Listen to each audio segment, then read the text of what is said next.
and Zoning Commission regular meeting, Monday, December 19th, 2022 at 6 p.m. Roll call, please. Commissioner Nelson, Present. Commissioner Stevens, Here.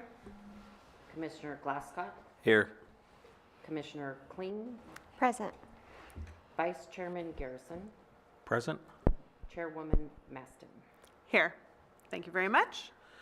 First order of business is to approve the minutes from the meeting we held on Monday, November 28th, 2022. Do any of the commissioners have any corrections or additions to the minutes? All right. I will entertain a motion. Second. Move to, You have to that make- was the move motion. to make Thank the you. motion. All in favor? Aye. All right, unanimously carried. Our next order of business is informational reports and updates. Mr. Director? Thank you, Madam Chair, Commission. Good evening. Merry Christmas. We won't see you till after the new year, after tonight. Couple things. One is we do have one open commission seat. So if you know anybody who might be interested, they do need to live within the city limits. Encourage them to apply. The project that was going to go to council tomorrow night is not. It will be January 3rd at the rec center. And we will have our regular meeting on January 23rd. The third Monday in January is a holiday, so we push it back 1 week. So it will be Monday, January 23rd. We believe here. We have no reason yet to change that location. And we will, as always, get that packet out to you the week ahead of time and go from there. Sounds good. Thank you. The next order is call to the public. If anyone here in the public would like to speak to the commission on any item that's not on the agenda, you must fill out one of those forms right there at the back by the door and bring it forward. Speakers will be granted 5 minutes each. Is anyone here to speak on something not on the agenda? All right, I don't see anybody, so we are moving on. We don't have any old business this evening, so we are moving into new business. Our first agenda item is Z22-011, a zone change from R1 to R2. And I just want to quickly remind the commission that tonight we are only voting on rezoning for this. Thank you, Madam Chair, Commission. This is Tina Hayden for Community Development. I have an applicant is looking to rezone property. A couple of details about the parcel. It is 2.4 acres in size. The current zoning is R1, which permits a density of 5 residential units per acre. They are looking to rezone to R2, which permits multifamily housing, single-family residential, and up to 11 units per acre. Currently, the land use designation is MR, medium density residential. This is compatible with the R2 zoning. Currently, there's no projects proposed for this rezone. Any future multifamily development is subject to code review and design review. This is the zoning map for the parcel on First Street and Camino Real. Currently, it is zoned as R1. To the north and west is the planned area development, Cottonwood Commons. It is comparable density to R2, which is what we're intending to rezone the parcel. To the south, we have R2 zoning. It is vacant land owned by the Mingus Union High School District. The next portion, the CF, that is the Mingus Union High School. And then to the west, we have commercial, the light commercial right here is a storage facility, and then the planned area development here is the Fry's Shopping Center and more storage facilities. This is the land use map from the general plan. This is the parcel, which is that MR, medium density residential, which again is compatible with the R2 zoning. We have more medium density residential here, the public facilities, planned development, and general commercial. This is an aerial view of the property. Right here in the center, and I will also, right here is the parcel. You can see the wash running through there. This will be addressed as any future development, again with code review and design review. This is the property to the east, the storage, the Cottonwood Super Storage. One of the properties to the south, the Mingus Union High School. And then the vacant land that is owned by the district, the Mingus Union High School District. This is property to the west, that is the planned area development Cottonwood Commons. And to the north, more of the Cottonwood Commons. This is looking west onto First Street. Looking east onto First Street. North onto Camino Real. And then south on Camino Real. And that concludes my presentation. I do have this zone map up as a tool for any discussion. I'm ready for questions, and the applicant is here as well. Thank you. All right. Does anyone have any questions for Tina today? Yes, go ahead. Thank you, Tina. Great presentation. Very familiar with that area, intimately familiar with that area, actually. And the only concern that I would bring to this board is that intersection gets extremely busy during certain parts of the day. Obviously, the high school and the residential, the multifamily there. So one of the things that I would certainly be looking for moving forward with the developer once something comes in is to understand how they're going to handle that heavier traffic load at that intersection, because right now it's just a stop sign. From code review, from what I've seen, Public Works typically requires a traffic study for any future development, so that I'm sure would be something that would be addressed. Great, thank you. Yes, go ahead. So along the lines of what the other commissioner is asking, what rights would come along with the zoning change? What would changing this to multifamily allow them to do? How far could they take their design before they had to come in and get approval? And what I'm after is the area directly next to this is a PAD. So they had to go through the process of bringing in a design, bringing in a traffic flow, bringing in their landscaping, bringing in their setbacks, bringing in all these pieces that they wanted to utilize as part of their design in the way that property would be developed.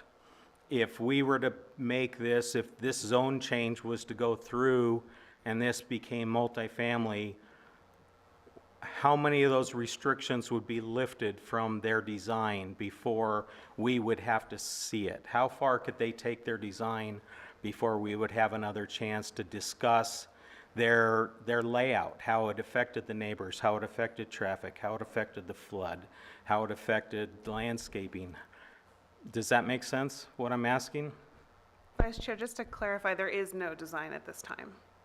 Right, so Okay. what I'm saying is, by changing it to multifamily, it allows them to skip a lot of those parameters when they go in there to develop that property that otherwise we would see as part of a PAD approval. Okay, so I think, would it be accurate if I said what the commissioner is asking is, what is the difference between R1 and R2 in terms of permitted uses? Madam Chair, Mr. Vice Chair, R1, somebody can go on that property right now, today, build single-family home, and they just need to get their building permits. Nothing would be brought before this commission. R2 changes that. If they do propose multifamily, there's no way around coming to this commission, unless, again, they decided to do a single-family dwelling, which is, we can't require design review. So any multifamily would still go through our normal processes, starting with code review. That's where all the departments will weigh in on flooding, on traffic, on all of that stuff, and then it would be brought to this commission for design review at that time. So what you're saying is, right now, single family allows them, this is what, 2.8 acres? It allows them, what, 6 houses in that, for density? Versus multifamily could be up to how many? Mr. Vice Chair, no, you could only put one single-family residence on that entire property with an R1 zoning. If it was further subdivided, you could fit up to 5 units per acre with the R1 zoning. And subdivision preliminary plat would come before this commission if they left it as R1 and decided to do that. I think anything more than a single-family home would have to come back before the commission. Okay. That's the basis of my question. I kind of figured, yeah. Thank you. Were there any other questions for the staff? All right, thank you very much. We'd love to talk to the applicant, I assume.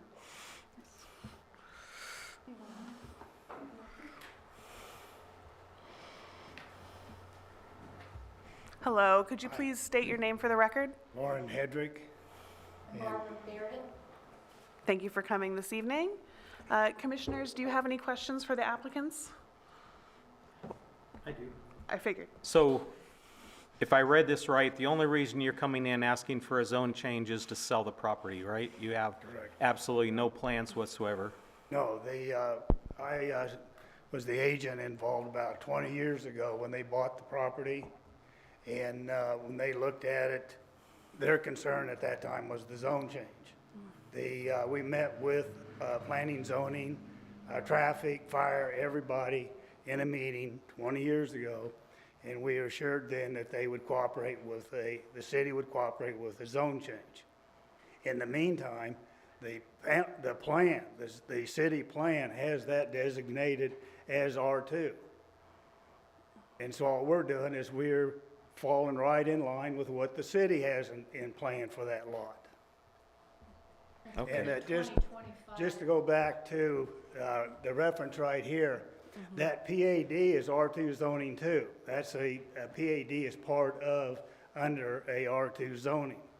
So that lot is almost surrounded completely with R2. Now there's a talk about going in there, you can put one house on that property. You can also go in there and you can divide that sucker up into 5 lots. And I didn't say subdivision. You can divide it into 5 lots with no problem whatsoever. And as far as some people are concerned with units, look what they do in Sedona. R1 properties with 20 bedrooms. Okay? So you could go in there with that property right there if the people are concerned about units and density and all that stuff there, you could go in and easily can put in 8, 10, 12 bedroom units, single family units in there, and then you would have, 8 times 5, 40 right there. You go in 10, 50 units, and that's a popular concept in Sedona right now. What we are not doing is coming in with any plan whatsoever. What we're trying to do is just keep the doggone thing realistic. We just want a R2 zone that complies with what the city already wants it to be. That's it. Our people are not in a position to ever be able to do a project. They couldn't possibly handle a project. So mainly the concerns and everything is going to be on the next owner. Thank you very much. Thank you. No, I think that we're good. Thank you so much. All right.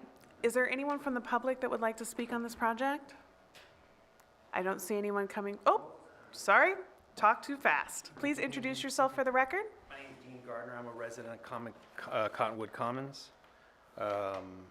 My main concern, obviously, is the population density within the site. I lived back here in '05, moved back in 2016. And I remember when this property actually wasn't here, and my curiosity is when this Cottonwood Commons, where it says the pad was built, I'm assuming there's a reason why this R1 site wasn't utilized. And living within the commons, within eyesight of this lot, I am well aware that the wash does go through there, and when there is flooding, it carves through that lot and it goes through El Camino Real. And as the gentleman stated, you guys can go there 7:45 in the morning tomorrow, 7:40. You can see the traffic backed up on Fur, El Camino Real. I understand that progress, it's, this is the wave of the future. I understand that people need to live places, things need to be built. But at the same time, I hear people saying, well, you could put 40 units on this if it's R1, if it's changed to R2, that it's so many per acre and stuff like that. It sounds like obviously things want to be accelerated so the lot can be sold, but the problem is it's going to be sold to somebody else, and if someone's going to buy that lot, they're not going to want to build a single-family residence on that lot. We know that for a fact. There's plenty of lots not plenty of lots, but there's other lots in Cottonwood. No one is going to build a single-family residence on that lot, and I think you guys also know that. And if you're familiar with the area, like I said, I welcome you. Go there in the morning right before school starts. You'll see the amount of traffic that's within that area. And I'm not even talking about the flooding either, so. Thank you very much. Could you please fill out the form? I didn't realize you hadn't filled it out. And then bring that up when you're done. And just as a reminder, any issues of traffic, any issues of drainage, any of these issues, these are issues that would and should be covered in a later design review. So those are the kinds of issues that we handle when we go through reviews for projects. We really have to stick to the zoning question this evening. We have to do these things one at a time. That said, it's always good to hear from the community, and we always appreciate everyone who shows up to our meetings. It's not fun to talk to an empty room. All right, so if there's no one else from the public who'd like to speak on this project, I'm going to go ahead and close the floor to the public. And we're going to get the thoughts from each of our commissioners, beginning with our newest commissioner, Commissioner Nelson.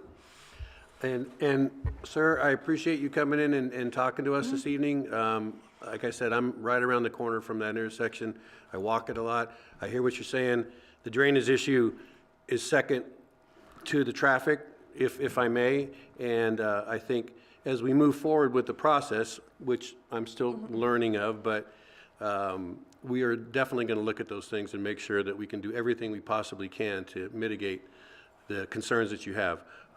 Other than that, as you stated, thank you for coming in. Appreciate everybody's input here. Otherwise, we can't hear from you. We don't know what to do. Yeah. So thank you. Sorry, who is next? Commissioner Stevens. I echo the comments from Commissioner Nelson. I also live right in that area, so I'm familiar. And it sounds like if we were to rezone it, it would go along with the Villas on Elm, Cottonwood Commons, that whole area. It's kind of the multifamily use houses. Commissioner Glassett? Yeah, I echo everyone, and I do understand. I think the owners are looking by the rezone. It helps with the saleability of the property for you, and you have no plans in the works. So thank you for sharing that. Commissioner Kling, please. Thank you. So I have the same concerns, traffic, drainage. I don't live over there, but I'm out during school time, and it is very hectic. As far as resellability, I mean, you have now the obligation to disclose, knowing the drainage, knowing the traffic, if you were to sell it. So I don't, at this point, it's not a threat. I would be very concerned with those issues if we were to develop later on,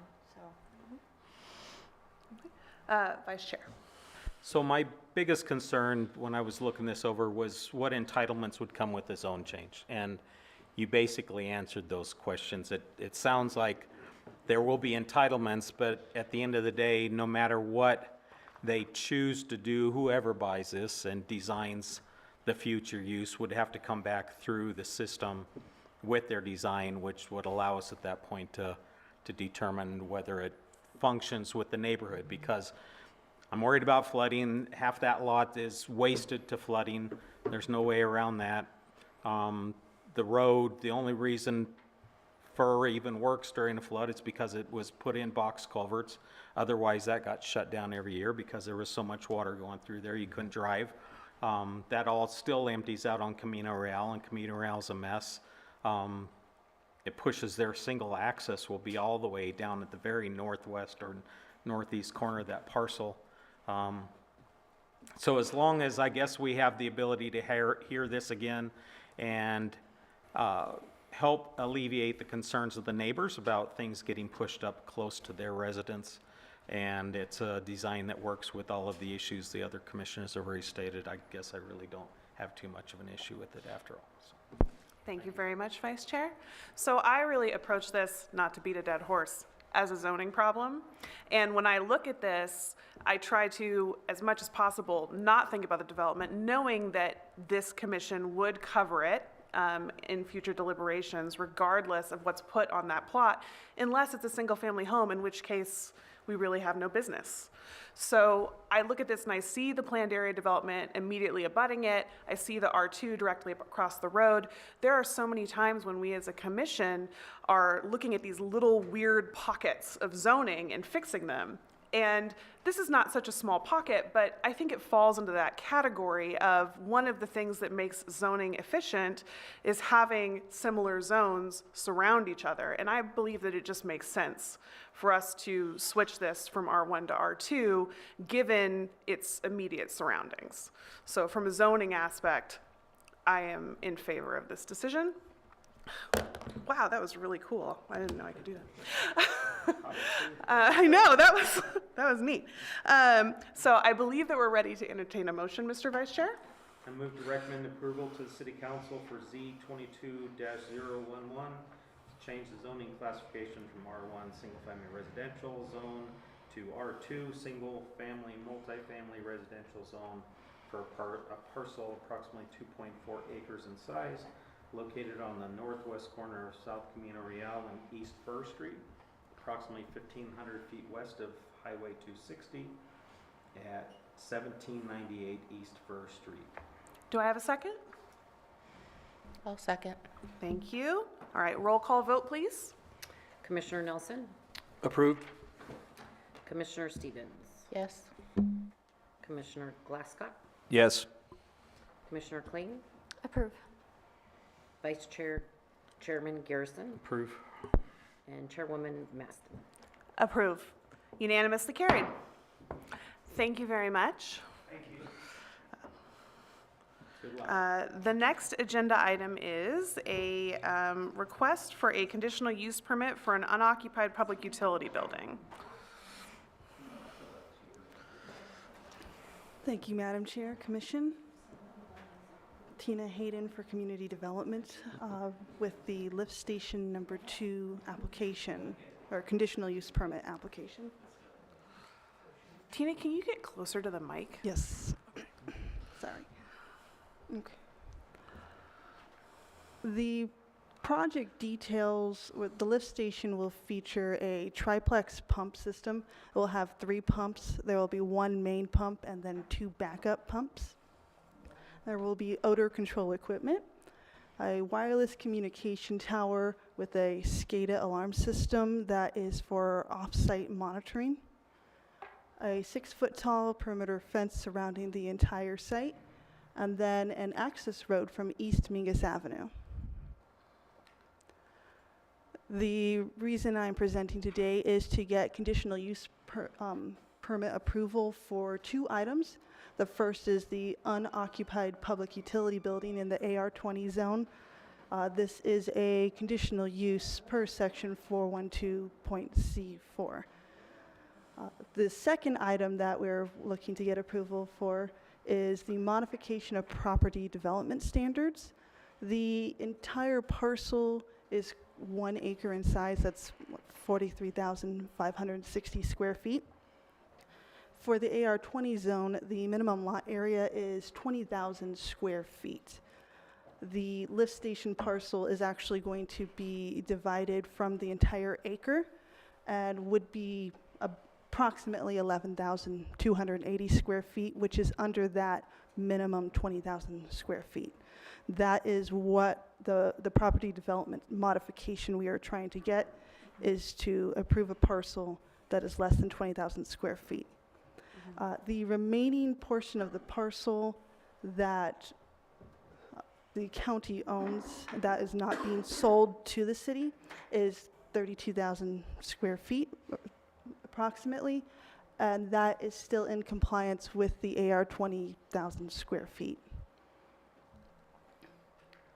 Here is a look at the site. Right here is the entire acre.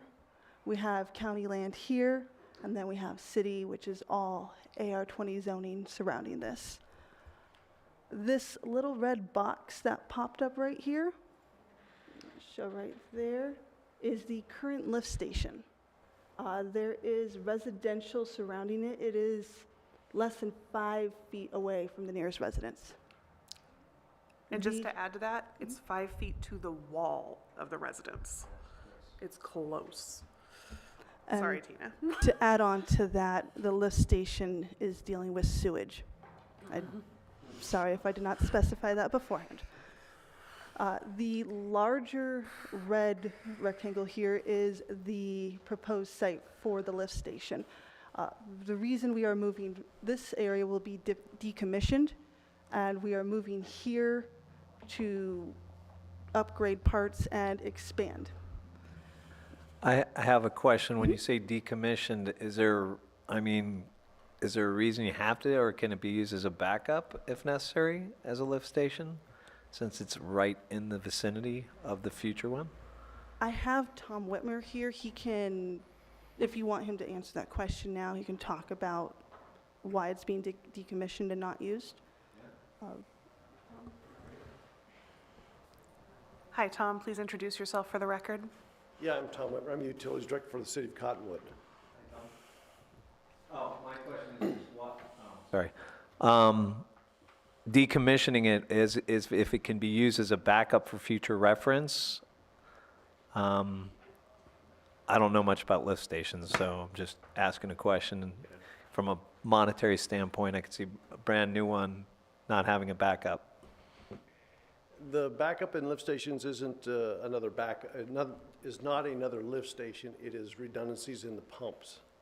So we'll install 3 pumps in this thing, so we'll have 3 ways of backup supply. The current site is too small to increase the capacity, which is desperately needed. And plus, it's a flag-shaped postage stamp parcel, very small, less than 5,000 square feet. You really can't get any equipment in there to actually do any modification and maintenance on that site. So that's the purpose of moving it to the new site. Thank you. Before he gets away.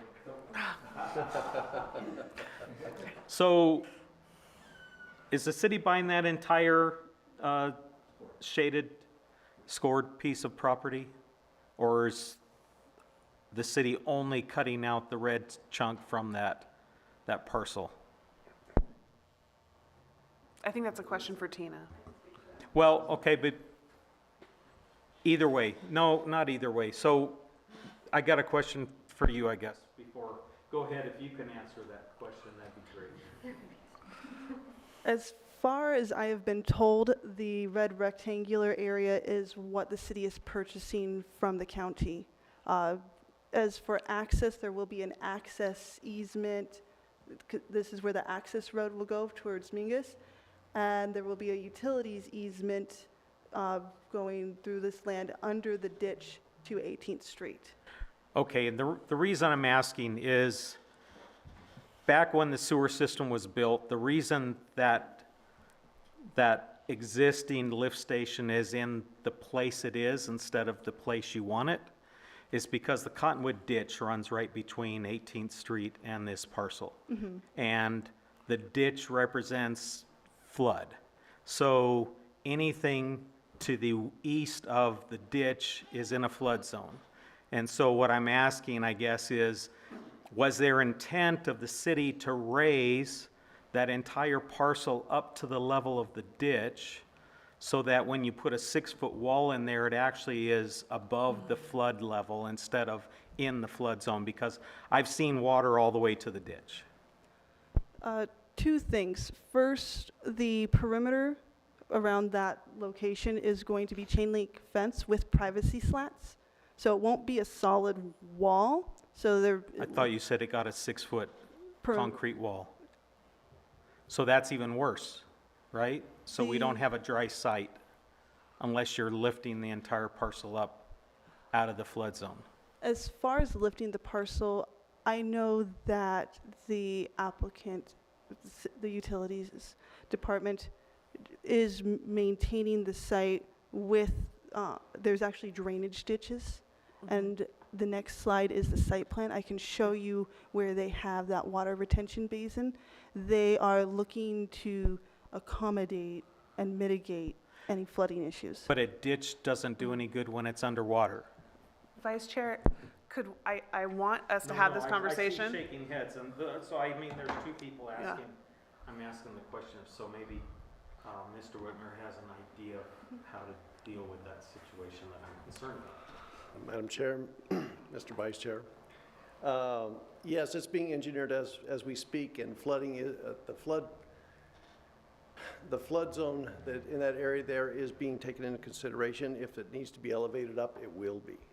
Right now, that's what we're doing right now with Dibble Engineering, who's been tasked with the actual design of that lift station. That's one of the first things we looked at was the flooding issue on that site because of its location. So what's the reasoning for using chain link instead of a solid masonry wall, and wouldn't that be better for the neighbors as well? We can use either or. We have not finalized the fencing around that yet. That was something that was preliminary put in the initial concept, but it has not been finalized of whether it will be block or whether it will be concrete, or chain link, I'm sorry. Thank you. Question, And just- Tom, sorry. Oh, actually, I'm going to ask, this was my fault, I didn't stop you.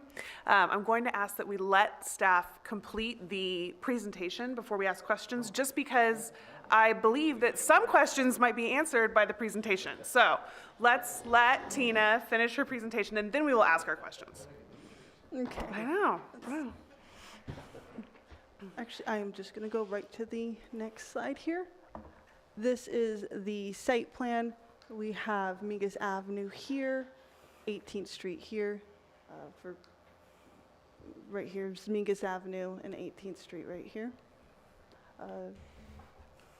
This is where that perimeter fencing would go, that red rectangle.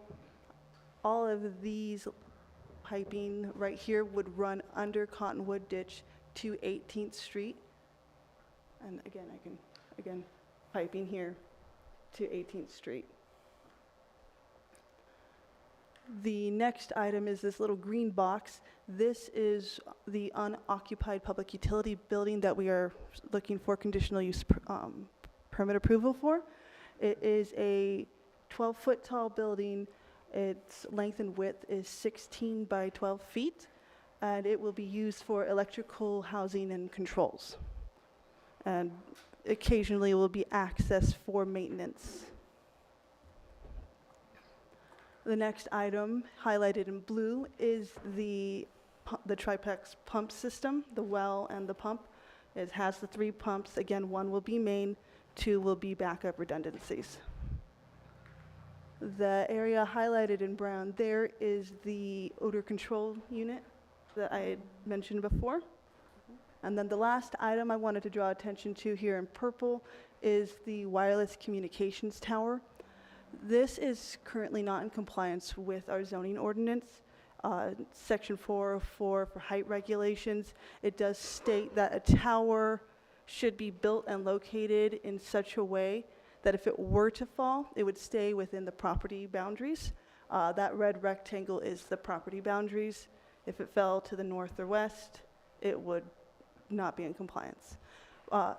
Per stipulation 1 of the approvals, it states that the development will occur according to the site plan, except that utility staff will work with community development staff to relocate the tower so that it is in compliance. Actually, I was going to open or see if anyone had any questions before I move on to Now the questions. images, the site images. Sure, my question is more for Tom, but I'll try you. Excuse me. Where the laterals are going into the main on, is that 16th? 18th Street 18th. here. Are you going to be doing any more improvements to the main in the street, or does the main stay the same size that it is currently, or will there be some work to upgrade that as well? Madam Chair, Commissioner Nelson, there will be no upgrades to the actual force main itself. Okay, thank you, because you mentioned additional capacity, which I'm sure was driving this project, but the existing main in the street is sufficient. Yeah, the main isn't the problem. The problem is the actual site that we currently have as it exists. Thank you. Further questions? So now we're looking at the site images. This is Mingus Avenue looking west I'm in front of the property here. Mingus Avenue looking east. We have 18th Street looking north, 18th Street looking south. The Cottonwood ditch is to the left in this image. These are properties to the north, taken from the site.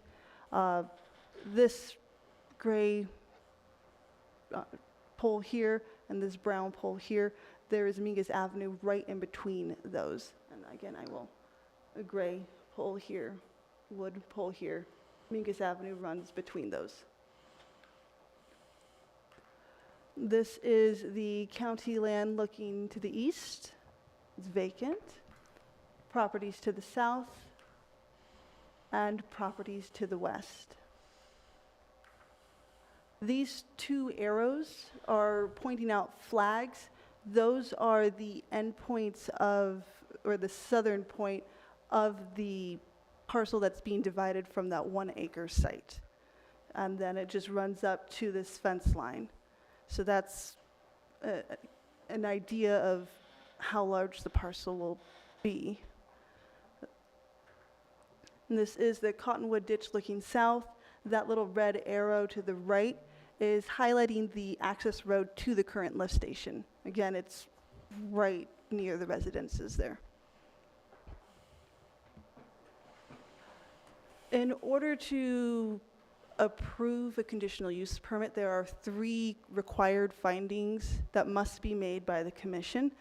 This is staff's recommendation of what those findings are. The first one is the general findings. We need to find that the proposed site is not detrimental to the health, safety, or welfare of the surrounding properties or occupants. With the increased pumping capacity and the increased storage volume, this is better than what is currently available. There will also be new equipment which is easier to maintain. There will be the odor control system. There will be a perimeter fence and the SCADA alarm system again, which is for the off-site monitoring of the pump itself. The triplex pump system with the 1 main and 2 backups. And then currently, the current lift station is 5 feet from the nearest residence. The new lift station is greater than 150 feet from the nearest residence. The second required findings is that this project should be compatible with surrounding uses. And this is speaking to more of the intensity of the activity, the times of use, anticipated traffic. So the first bullet point is that only wastewater personnel is going to have access to this site for the operational checks and maintenance. And that's normally or typically going to be during working hours. There's also compatibility with surrounding uses regarding scale of buildings, architectural and site improvements, and other standards.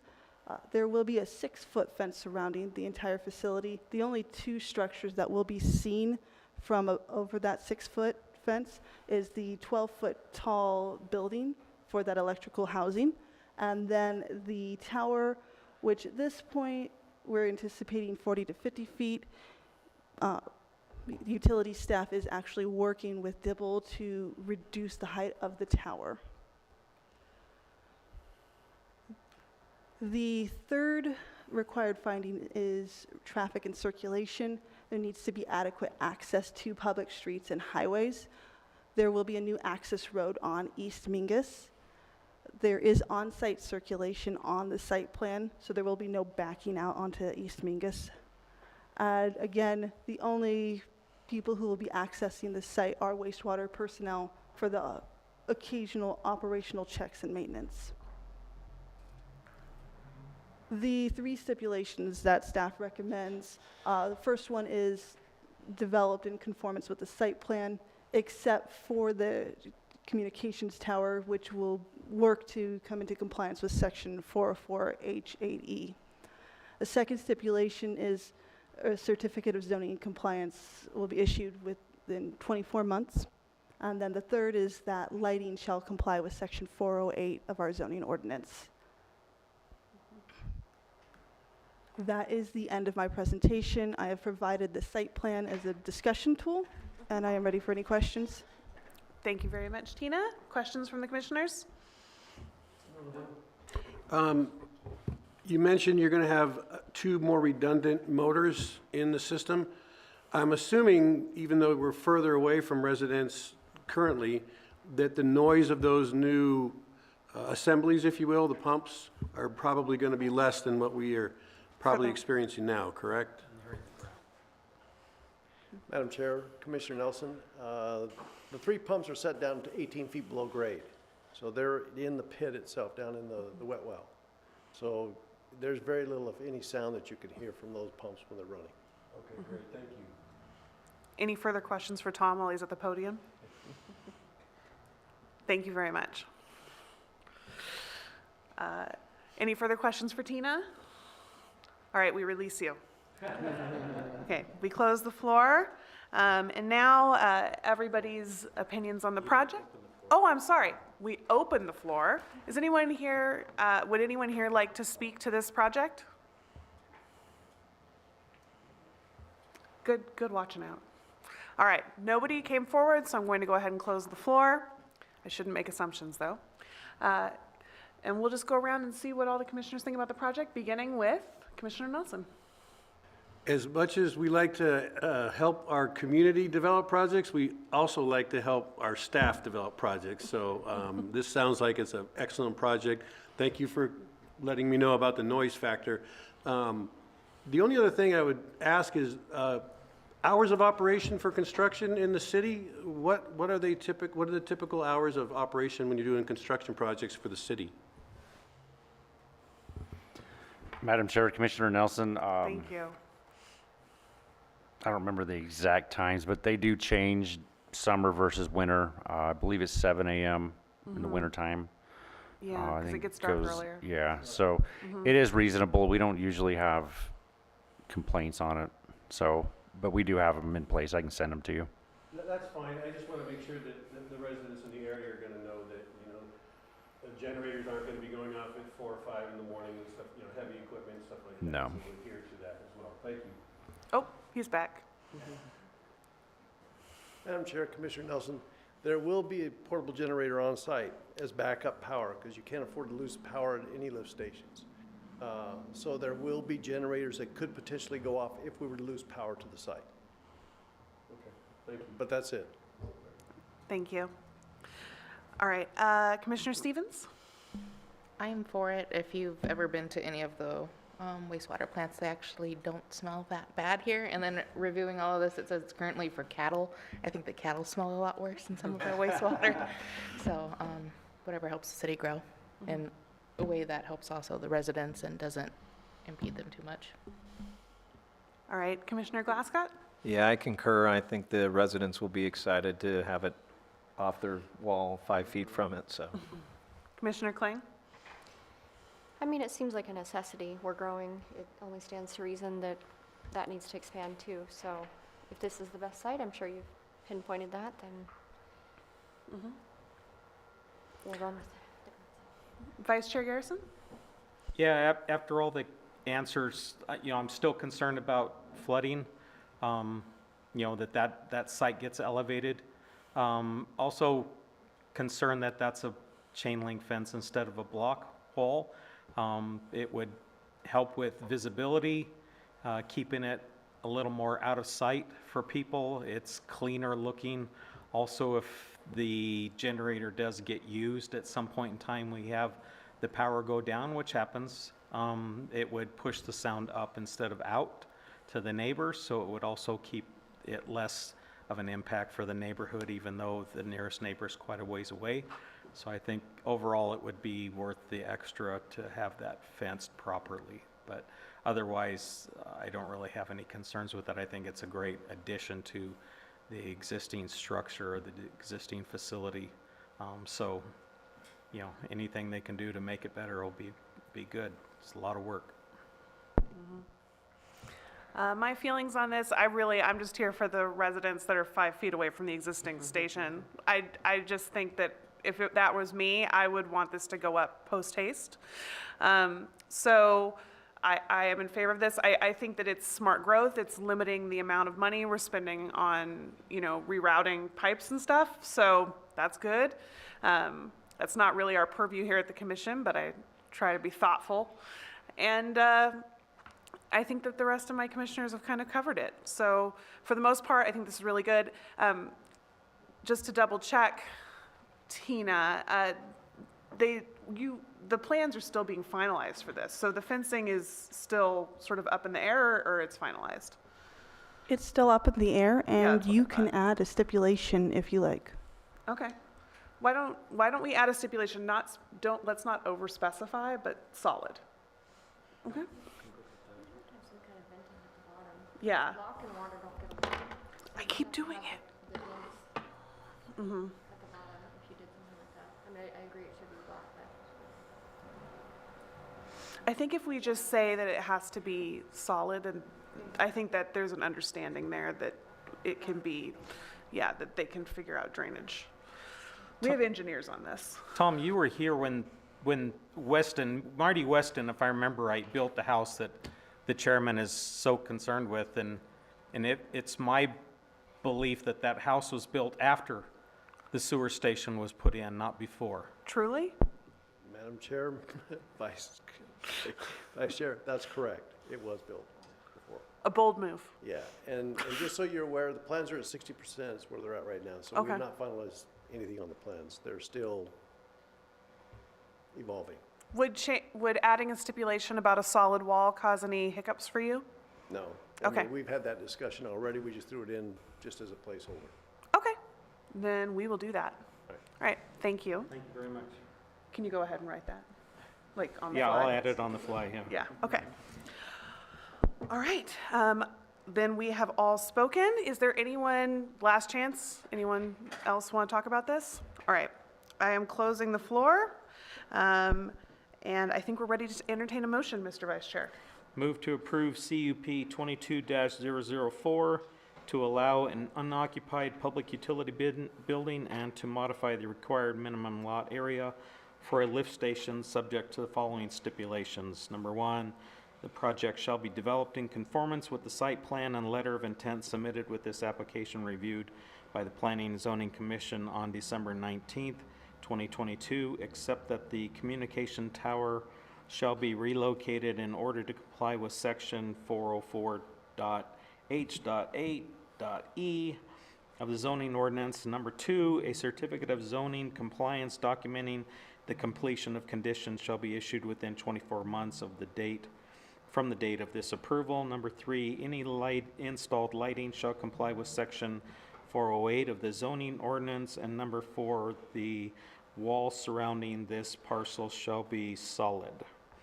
The planning and zoning may add other stipulations as it deemed necessary, which we did. Hearing no others, that's the motion. All right, may I get a second? I'll second.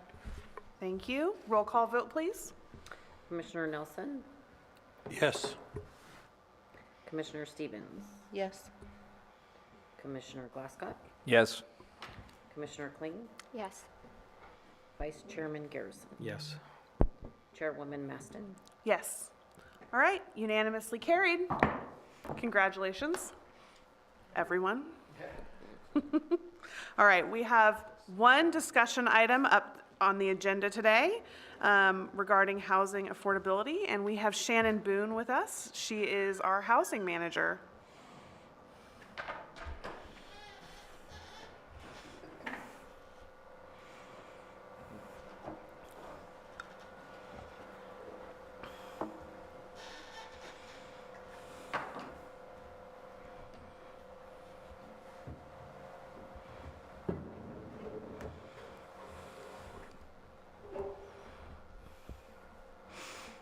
Good evening, Please. Madam Chair, Commissioners. I'm Shannon Boone. I'm the Housing Manager for the City of Cottonwood. I'm here tonight to discuss some of the sort of definitions around housing affordability, how those apply to Cottonwood's households, and a possible ordinance or zoning change that could help to address some of that.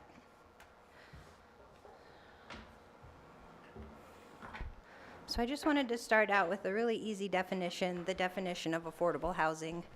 A lot of people think this describes a type of housing or something that you can see visibly.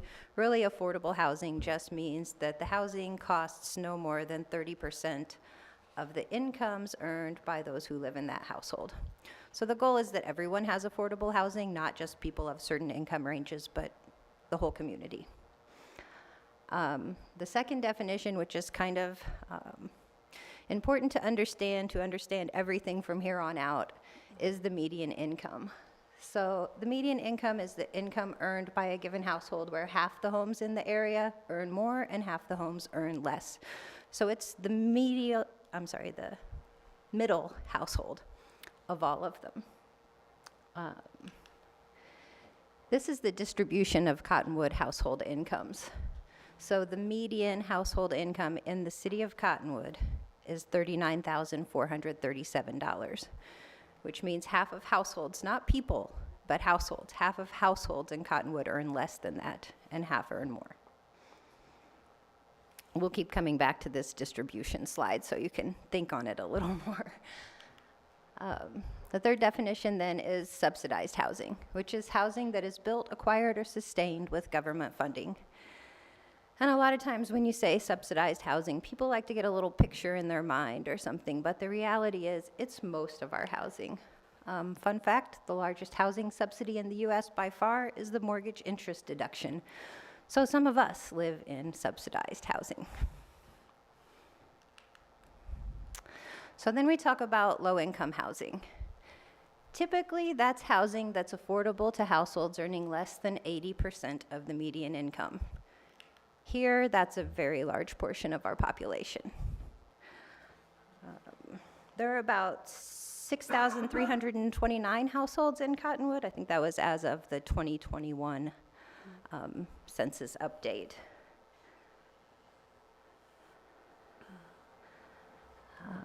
So you can see 32, 42, about 46% of households would meet the definition of low income, so below 80% of the median.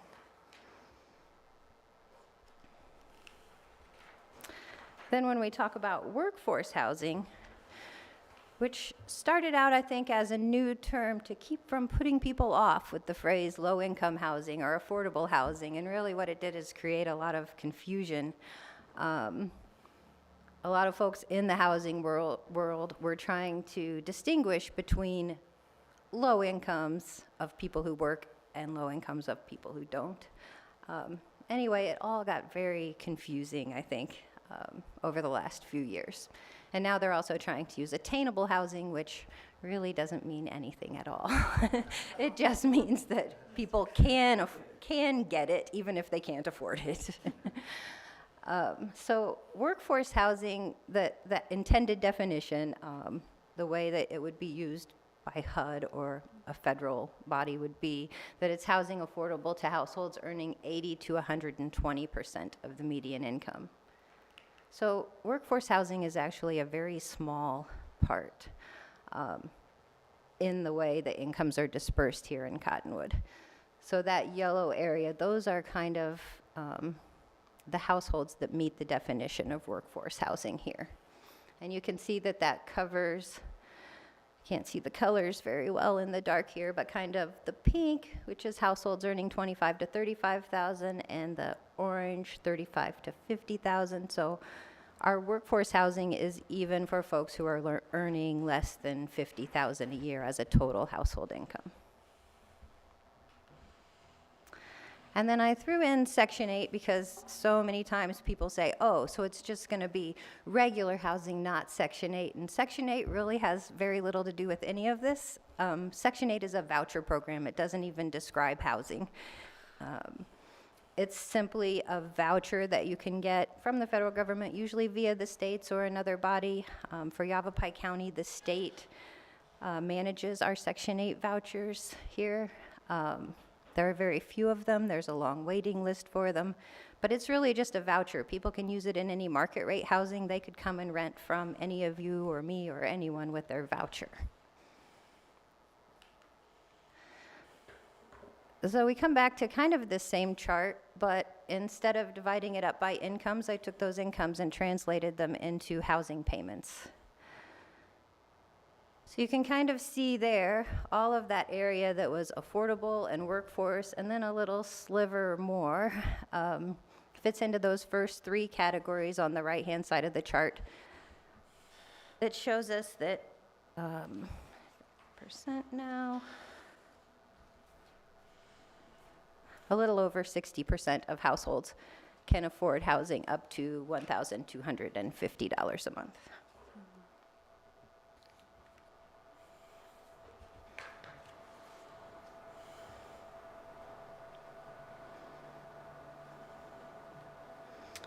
And then I kind of broke out the data a little bit to examine that more closely. So at that median income, or 50% of the households can afford housing under $986 a month. So as much as I'd like to take this a step further and say how many houses we have that are at these affordability rates, that's kind of impossible because so much depends on the purchase date and the down payment, because these houses are already owned, most of what we have. We know that people who already live here or rented apartments here did so before today. So their payments may very well be lower than this. But I think we also know that there's nothing available today under $1,000 a month. And many families are doubled up, living in RVs, or simply housing burdened, which means that they're paying more than 30% of their household income towards housing.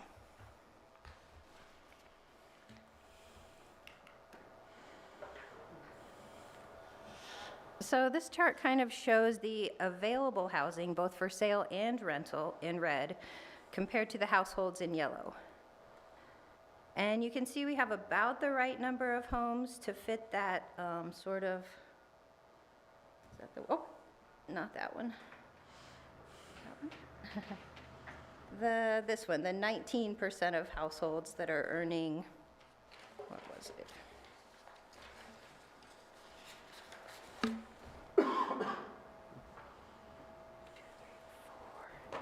About $50,000 to $75,000 a year. Thank you. But what we have available are a lot of homes that don't really match up with our households. New home construction, tends to be in this range where we have an excess of housing now. New apartments that we're hearing about also tend to be here in this range and further. So we're really still missing opportunities to get housing in any of these lower price ranges that more than 50% of our residents need. That little tiny red line right there, that's that median income line. So that's 50% of the residents essentially have no housing available today that they could afford except for possibly the place they're already in. So when we look at what this means, we kind of have to ask ourselves who we're building for. We're building vacation homes, second homes, maybe housing for Californians, which everyone complains about, but that's who can afford what we're building. Young people starting out, the people who we think that we're often building for, those new households have no options. So they're either living with their parents or they leave the area. And employers, especially in tourism retail, which we have the most of, find it difficult to fill their positions, the lower paying positions at least. Creating new and better paying jobs through economic development is challenging because employers who would look at locating here say there's no housing for most of their workers to live in. As a result of this, families also often live in unhealthy or unstable environments. So by unstable, it typically means they're moving often, or they may not have a choice about how long they get to stay. They could be forced to move suddenly. Or they're housing burdened, which a large percentage of our population is. They're simply paying more than they can really afford for housing.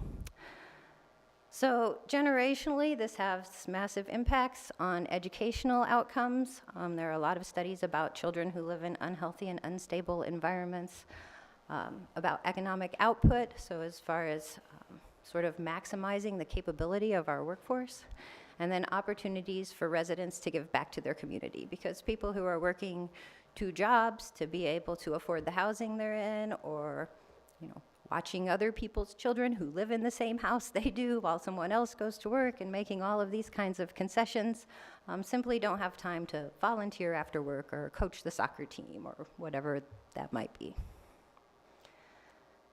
So one possible solution to that is inclusionary housing. Inclusionary housing programs are designed to offset the cost of providing affordable units by offering developers incentives. Incentives could include tax abatement, parking reductions, higher densities, other things that normally you all would be looking at in zoning. Ideally, the affordable units that are provided in this way are included within a market rate project, so you kind of get mixed income development or some opportunities for everyone in a development. Alternatively, though, the affordable units could be provided through a payment in lieu, where the developer would just sort of, we often call it pay to play, or the provision of affordable units in another development off-site. And I have a small video, and I'm hoping this is going to work here. How to click on it there.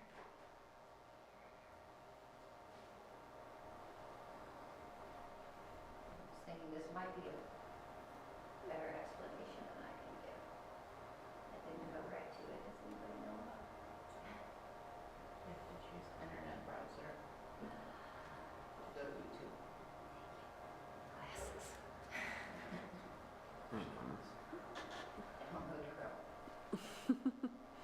Maybe not that browser.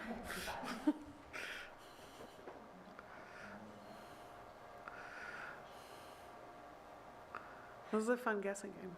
I know it's not Opera. I've never entered it. We'll wait. It says you have it. Oh, it's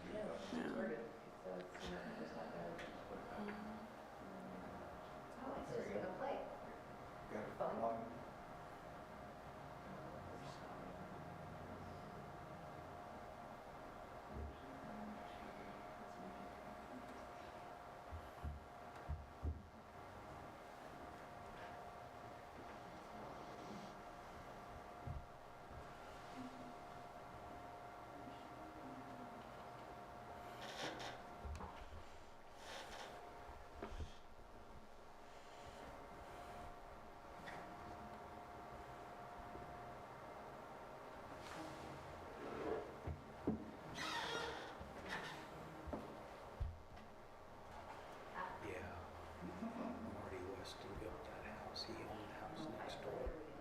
He split his house and he built that house right up against that. You can make it big by hitting the little square in the far right. Still not getting some. Is the speaker for YouTube up? Speakers in here? Oh.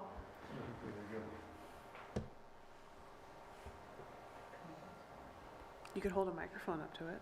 We can look up inclusionary housing explained later.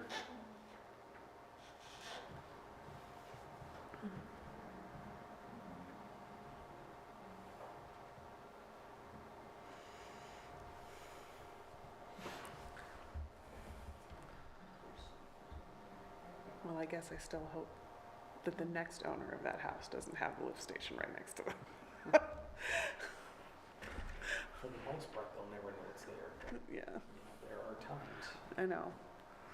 Like, you never know until one day you really know. Yeah. There's two to the right of where you're at right now is the sound for YouTube. Is that one off? Nope, it's up. You want to turn on captions? Oh, it's the CC in the right, far right. There you go. Let's try that. And you can narrate it too.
This is actually over 1,700 now.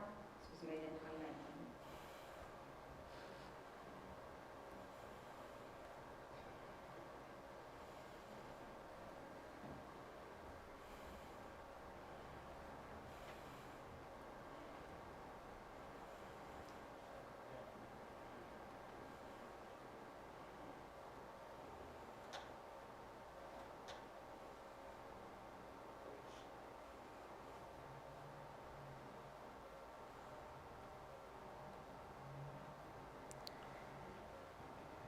Cool. So I'm sorry for reading. It's all right. I think we've all had technical difficulties.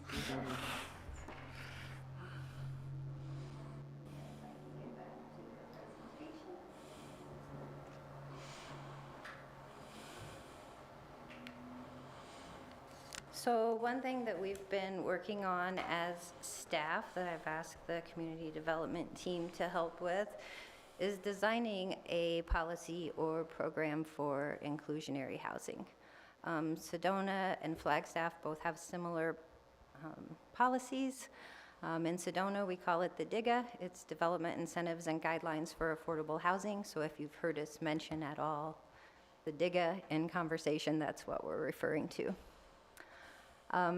There's a lot of guidance available for how to best design these policies. And the first thing, as you can see here, is that they recommend that they be mandatory. But the state of Arizona is one of only 6 states that prohibit mandatory inclusionary housing programs. So we can't make it mandatory, but we can have a voluntary program. So the voluntary program is essentially the same. You just offer all of the incentives to the developers to try to get the compliance, which refers to the number of affordable units, the price that we charge for them in the years that they're affordable. However, if it's fully voluntary, there aren't a lot of incentives for developers to participate still, because even though they might get more density or less parking or something like that, they often need a little more than that to make affordable units work. So probably the strongest incentive that we have is a zoning variance. When a developer comes to us and asks for a zoning variance, we can say that a zoning variance is an incentive to provide affordable housing. Providing affordable housing is usually done in this way through deed restrictions and development agreements. So if a development were to come before you and there were no deed restrictions or development agreements and the developer said, I'm building affordable housing, you would want to know what the rates are and go back to the charts and figure out how many people can actually afford that housing. With a policy like this, then there are specific things often written into the policy that say, in exchange for this number of units, this many years, this level of affordability, these are the incentives that are available. And so far, what we've been looking at is having kind of a tiered program that would offer reductions in fees primarily based on those different tiers. So, does anyone have any questions? Are you done? This is the end of my presentation, but All right, go. it's much easier for you to ask questions than it is for me to try to guess what else you might need to know, because I know too much about this. It's a discussion, so it's a free-for-all. Okay, could you back up to the line chart that you had? The line chart? This guy? Can we see it? Can we turn off the lights again? Sorry, Tina. That's good enough. So, knowing what this body does, how would you propose, or what can we do with our ability as a commission? What can we do to move houses down below that line? Because I'll take as an example the Clemenceau project that was going to come here. They were market rate, which is most likely in the mid 1,500 They to were gonna be 2,000 in range, this right? range mostly, with a little Mostly, bit and in probably this in the range. other a little. So, and the reason I am told that fell out was because the property owner decided to raise the price of the property. So, obviously, that's outside our control. And property prices tend to be the driver of, unfortunately, the construction costs, which relate back to rental costs. So what can we do as a commission to push the prices for housing that way, other than, like you said, making sure that market rate or less than market rate is part of the conversation on the stipulations that we place on zoning changes? And that was a large part of my questioning earlier today was I wanted to make sure we still had a hand in what developed on that property, so that we had the right or the ability to go in there and steer their design towards building things that are actually rentable within the city limits for people who can't afford necessarily market rate. And I will emphasize, this works in rental housing or for sale housing. So in the case of Clemenceau, they had actually agreed to provide 10% of affordable units. They were willing to negotiate a development agreement, and they were looking at some of the incentives that we talked about, like could we reduce parking requirements? But to do all of that now without a policy in place, it would have to be approved by both your body and the council. And it's, sort of negotiations with every developer, a one-off sort of thing. It's much harder to do than if we actually establish a policy where certain incentives are available for certain affordability levels.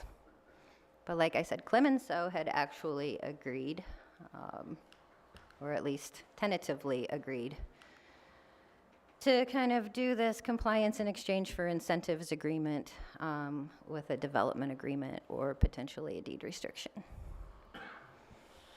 Without a development agreement or a deed restriction, there's really no way that we could ensure we're getting something affordable. So if a developer comes and presents before you and says, we're going to make this all affordable housing. If there's no deed restriction or development agreement, we have no way to enforce that.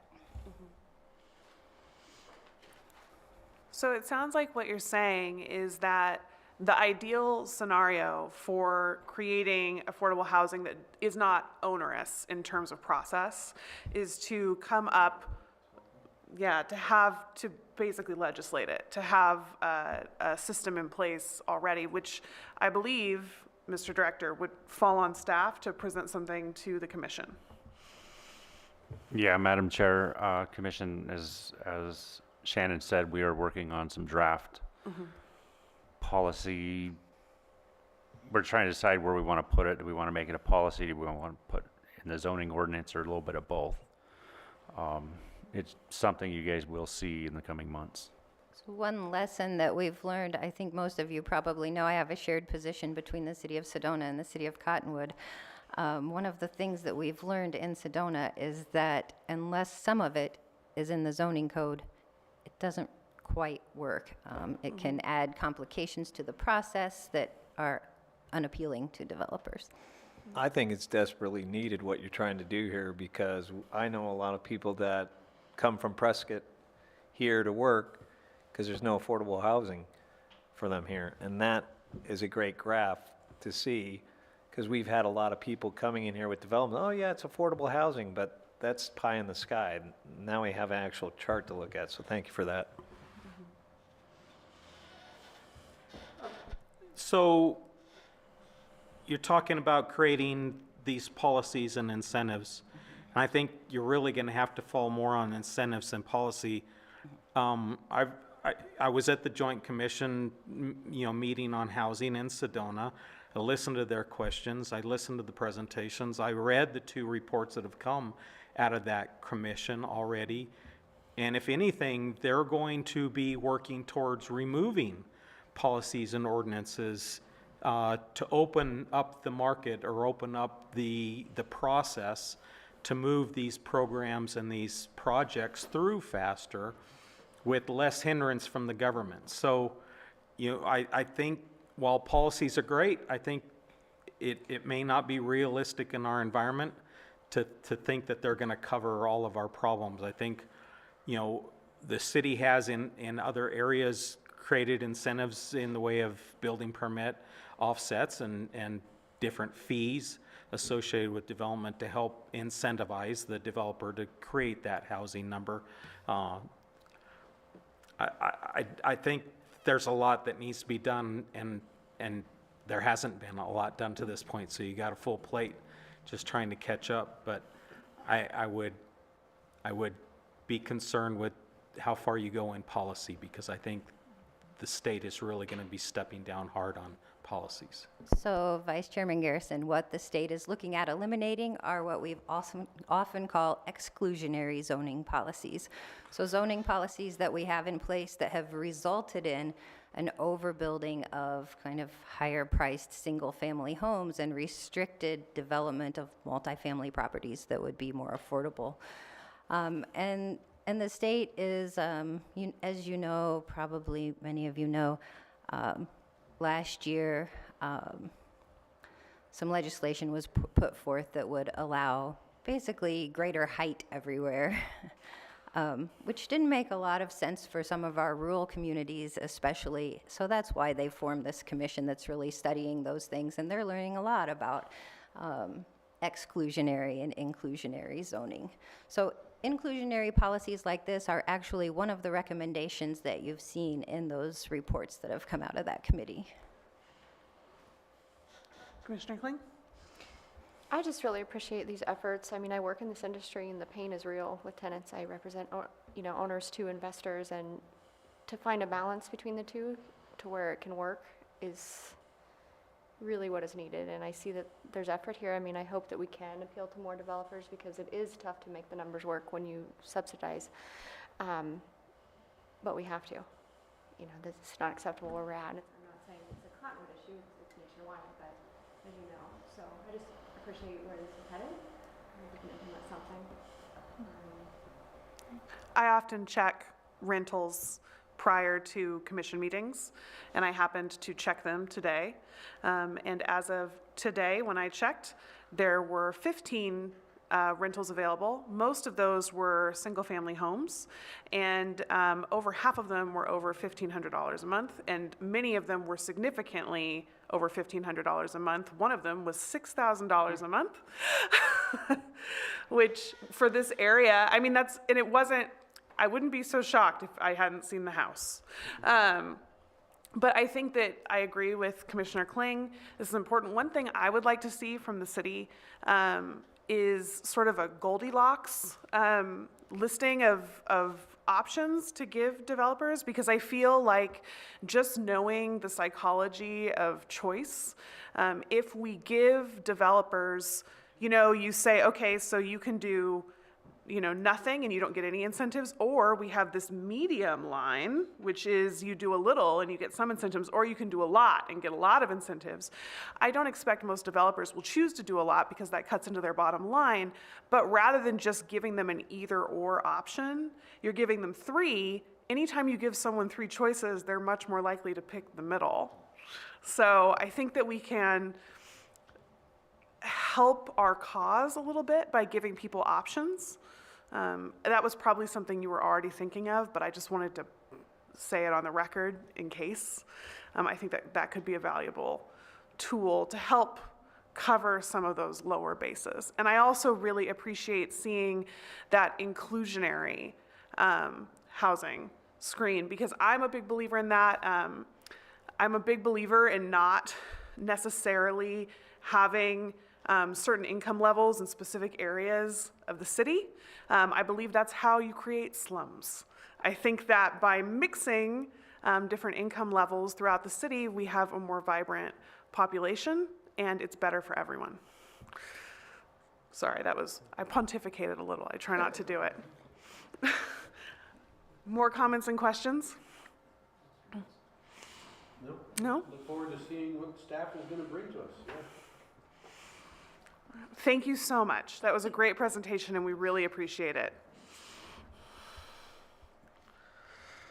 All right, and that was our only discussion item today. Oh my gosh.